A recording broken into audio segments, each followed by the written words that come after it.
السلام عليكم ورحمة الله وبركاته.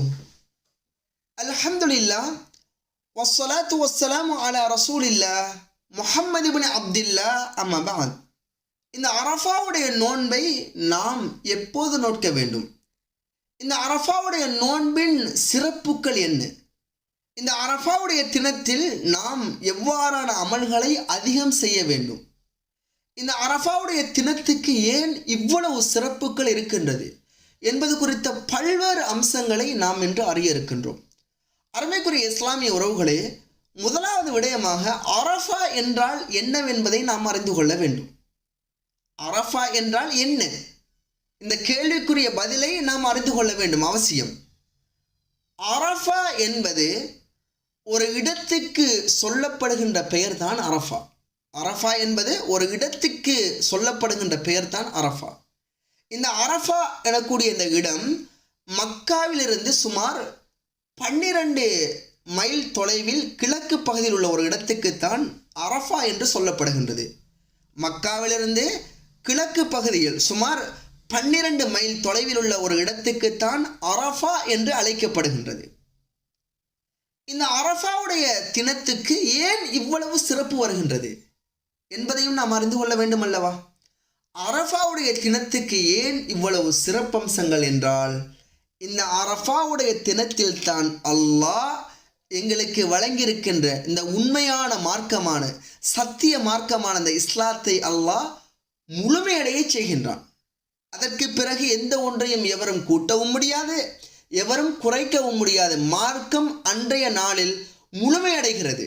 அல்லாஹ் அதை சூரா மாயிதாவில் 3வது வசனத்தில் அல்லாஹ் கூறுகின்றான், அல் யௌம அக்மல்து லக்கும் தீனக்கும் வ அத்மம்து அலைக்கும் நிஅமதி வ ரதிஅது லக்குமுல் இஸ்லாம தீனா. அல்லாஹ் அந்த நாளில் தான் இந்த மார்க்கத்தை அல்லாஹ் பூர்த்தியடைய செய்கின்றான், முழுமையடைய செய்கின்றான். செய்வதோடு மட்டுமல்லாமல் இந்த இஸ்லாமிய மார்க்கத்தை, இந்த இஸ்லாமிய அழகிய விழுமியங்கள் கொண்ட இந்த கண்ணியம் பொருந்திய மார்க்கத்தை அல்லாஹ் பொருந்தியும் கொள்ளுகின்றான் என்பதாக அல்லாஹ் உடைய அருள்மறையாம் திருமறையில் கூறுகின்றான். இதனால் தான் இந்த அரஃபாவிற்கு இவ்வளவு சிறப்பம்சங்கள் வருகின்றது. இந்த அரஃபாவுடைய நோன்பின் சிறப்பு என்ன என்பதை நாம் அடுத்த கட்டமாக அறிந்து கொள்ள வேண்டும். ஏனென்றால் இந்த அரஃபாவுடைய நோன்பு அவ்வளவு சிறப்பு மிக்க ஒரு நோன்பு.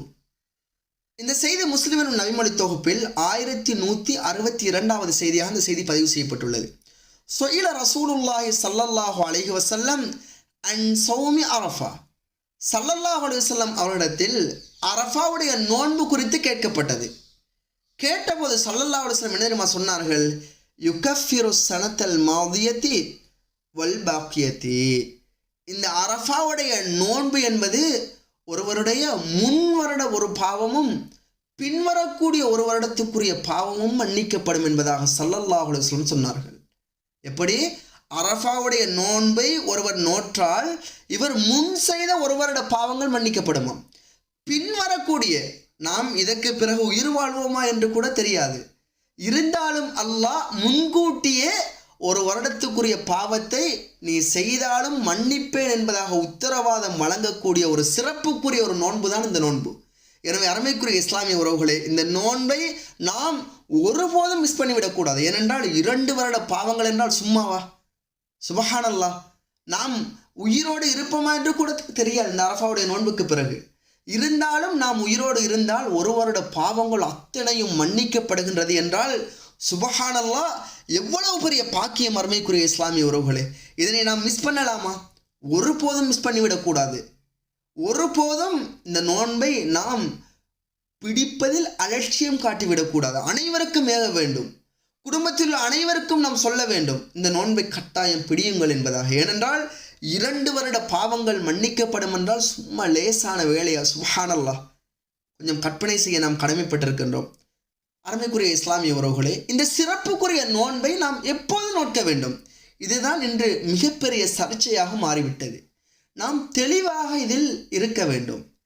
இந்த அரஃபாவுடைய நோன்பை நாம் எப்போது நோக்க வேண்டும் என்றால், துல்ஹஜ் மாதம் பிறை 9 நோக்க வேண்டும். தெளிவாக புரிந்து கொள்ள வேண்டும். துல்ஹஜ் மாதம் பிறை 9 நாம் நோக்க வேண்டும். இது அனைத்து நாடுகளுக்கும் வேறுபடலாம். பிறை 9 என்பது நீங்கள் பிறை 9 இந்த நோன்பை நோற்றுக்கொண்டால் அல்ஹம்துலில்லாஹ் போதுமானது. அது மட்டுமல்லாமல் அருமைக்குரிய இஸ்லாமிய உறவுகளே, இந்த நோன்பிற்கு நாம் எவ்வாறு நியத்து வைத்துக் கொள்ள வேண்டும்?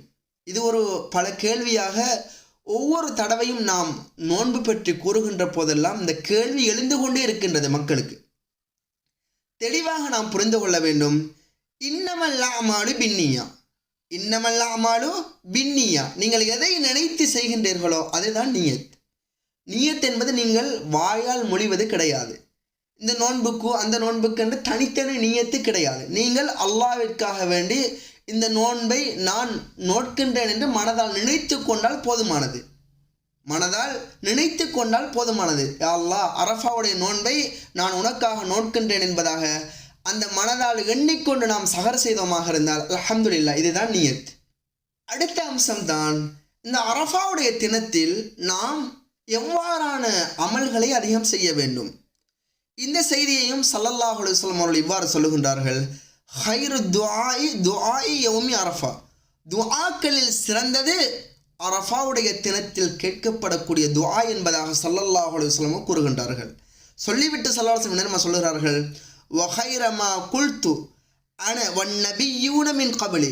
நானும் எனக்கு முன் சென்ற நபிமார்களும் என்ன தெரியுமா சொன்னோம், என்ன தெரியுமா சொல்லுவோம், என்ன தெரியுமா சொல்லிக் கொண்டிருந்தோம்? லா இலாஹ இல்லல்லாஹு வஹ்தஹு லா ஷரீக லஹு லஹுல் முல்கு வ லஹுல் ஹம்து வஹுவ அலா குல்லி ஷைஇன் கதீர் என்ற அந்த வாசகத்தை தான் இந்த அரஃபாவுடைய தினத்தில் நாம் அதிகமாக கூறிக்கொண்டே இருக்க வேண்டும். இந்த அரஃபாவுடைய தினத்தில் நாம் அதிகம் செய்ய வேண்டிய இபாதத்துக்களில் ஒன்றுதான் இந்த வார்த்தையை, இந்த திக்ரை அதிகம் எங்களுடைய நாவினூடாக கூறிக்கொண்டே இருக்க வேண்டும். லா இலாஹ இல்லல்லாஹு வஹ்தஹு லா ஷரீக லஹு லஹுல் முல்கு வ லஹுல் ஹம்து வஹுவ அலா குல்லி ஷைஇன் கதீர் என்ற இந்த வாசகத்தை அதிகமாக கூறிக்கொண்டே இருக்க வேண்டும். ஏனென்றால் இந்த நாளில் முஸ்லிம் எனும் நபிமொழி தொகுப்பில் மற்றொரு செய்தி பதிவு செய்யப்பட்டுள்ளது. 1348வது செய்தியாக, இந்த நாளில் தான் அல்லாஹ் அதிகமானவர்களை நரகத்திலிருந்து விடுதலை செய்கின்றான். எனவே நாம் இந்த அரஃபாவுடைய தினத்தில் அதிகமாக துஆ செய்ய வேண்டும். யா அல்லாஹ், என்னையும் என் குடும்பத்தாரையும் அனைத்து முஸ்லிம்களையும் இந்த நரகத்திலிருந்து பாதுகாத்து விடு என்பதாக. அந்த பாக்கியம் கிடைத்து விட்டால் சுபஹானல்லாஹ், வேறு எது தேவை? வேறு எது தேவை? எதுவுமே தேவை கிடையாது. நரகத்திலிருந்து எங்களுக்கு பாதுகாப்பு கிடைத்து விட்டால் அதை போன்று ஒரு பொக்கிஷம் எதுவுமே கிடையாது இந்த இம்மையிலும் சரி மறுமையிலும் சரி. அருமைக்குரிய இஸ்லாமிய உறவுகளே, அதனால் அதிகமாக இந்த துஆக்களை நாம் ஓதிக்கொண்டிருக்க வேண்டும். அதிகமாக இவ்வாறான துஆக்களை நாம் கேட்டுக்கொண்டிருக்க வேண்டும். அது மட்டுமல்லாமல் அருமைக்குரிய இஸ்லாமிய உறவுகளே, இந்த ஆரம்ப 10 தினங்களில் அதிகமாக ஸல்லல்லாஹு அலைஹி வஸல்லம் கூறியது என்ன? அதிகமாக லா இலாஹ இல்லல்லாஹ் என்ற வார்த்தையை கூறிக்கொண்டிருக்க வேண்டும். சுப்ஹானல்லாஹ் என்ற வார்த்தையை கூறிக்கொண்டிருக்க வேண்டும்.